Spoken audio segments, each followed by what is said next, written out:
Assalamualaikum warahmatullahi wabarakatuh.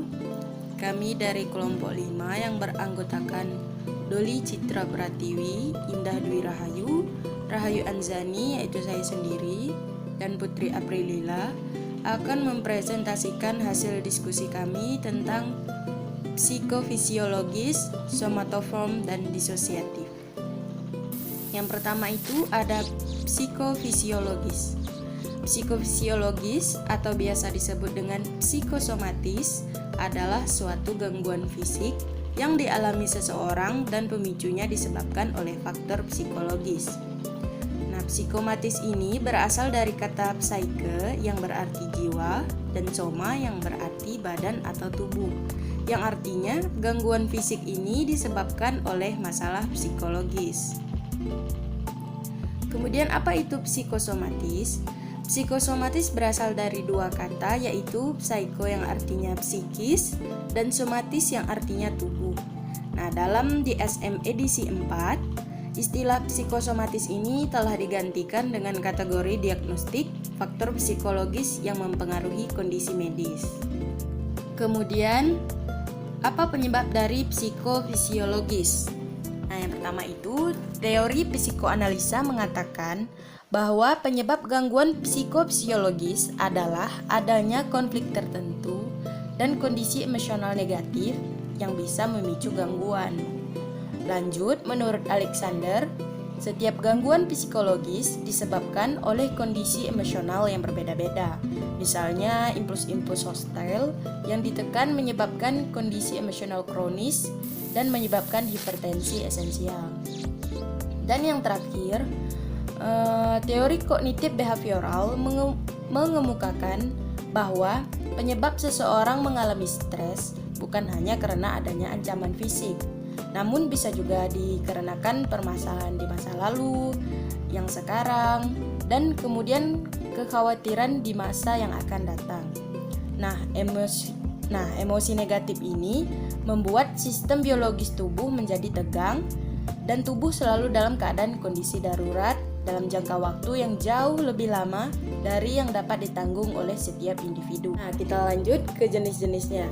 Menurut Maramis, Emquist, dan Ekman, jenisnya itu ada 7 macam. Yang pertama itu gangguan psikosomatis yang sering menyerang kulit, itu adalah alergi. Kemudian yang kedua, gangguan psikosomatis yang sering menyerang otot dan tulang, itu dinamakan dengan rematik, nyeri otot, dan nyeri sendi. Lanjut, gangguan psikosomatis yang sering menyerang saluran pernapasan, yaitu sindroma hiperventilasi dan asma.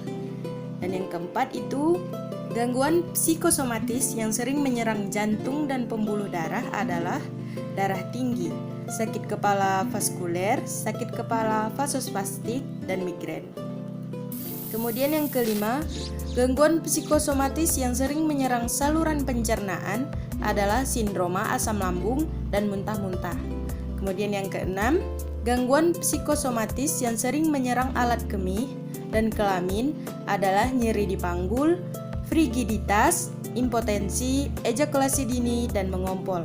Dan yang terakhir yaitu gangguan psikosomatis yang sering menyerang sistem endokrin adalah hipertiroid dan sindroma menopause. Selanjutnya saya akan menjelaskan mengenai penanganan dari psikofisiologis.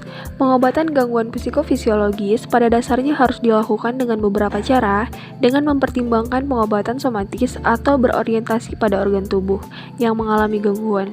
Pengobatan secara psikologis atau psikoterapi dan sosioterapi serta psikofarmakoterapi atau penggunaan obat-obatan yang berhubungan dengan psikologi. Metode mana yang kemudian dipilih oleh dokter sangat tergantung pada jenis kasus dan faktor-faktor yang terkait dengannya. Selanjutnya, saya akan menjelaskan mengenai somatoform. Somatoform adalah kelompok gangguan yang meliputi simptom fisik, misalnya nyeri, mual, dan pusing, di mana tidak dapat ditemukan penjelasan secara medis. Ini dikemukakan oleh Fauzia Widuri 2005. Selanjutnya yaitu penyebab dari somatoform, yaitu gejala dan keluhan somatik adalah cukup serius untuk menyebabkan penderitaan emosional yang bermakna pada pasien atau gangguan pada kemampuan pasien untuk berfungsi di dalam peranan sosial atau pekerjaan. Suatu diagnosis gangguan somatoform mencerminkan penilaian klinis bahwa faktor psikologis adalah suatu penyumbang besar untuk onset, keparahan, dan durasi gejala. Gangguan somatoform adalah gangguan yang tidak disebabkan oleh pura-pura yang disadari atau gangguan buatan. Baiklah, selanjutnya mengenai jenis-jenis somatoform. Yang pertama adalah gangguan somatisasi, ditandai oleh banyak keluhan fisik yang mengenai banyak sistem organ. Yang kedua adalah gangguan konversi, ditandai oleh satu atau dua keluhan neurologis. Yang ketiga, hipokondriasis, ditandai oleh fokus gejala yang lebih ringan dan pada kepercayaan pasien bahwa ia menderita penyakit tertentu. Yang keempat, gangguan dismorfik tubuh, ditandai oleh kepercayaan palsu atau persepsi yang berlebih-lebihan bahwa suatu bagian tubuh mengalami cacat. Yang kelima adalah gangguan nyeri, ditandai oleh gejala nyeri yang semata-mata berhubungan dengan faktor psikologis atau secara bermakna dieksaserbasi oleh faktor psikologis. Selanjutnya adalah penanganan dari somatoform. Ada beberapa treatment bagi pasien somatoform. Yang pertama adalah terapi pain disorder, yaitu pengobatan yang efektif biasanya cenderung memiliki hal-hal sebagai berikut. Yang pertama, memvalidasikan bahwa rasa nyeri tersebut adalah nyata dan bukan hanya ada dalam pikiran penderita. Yang kedua adalah relaxation training. Yang ketiga adalah memberi reward kepada mereka yang berperilaku tidak seperti orang mengalami rasa nyeri.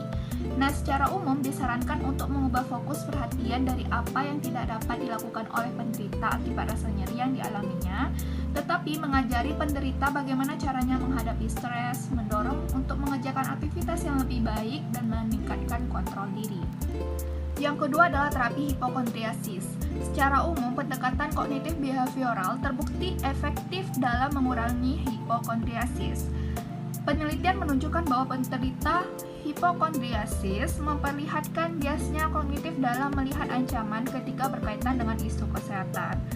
Nah, kognitif behavioral terapi ini dapat bertujuan untuk mengubah pemikiran pesimistis.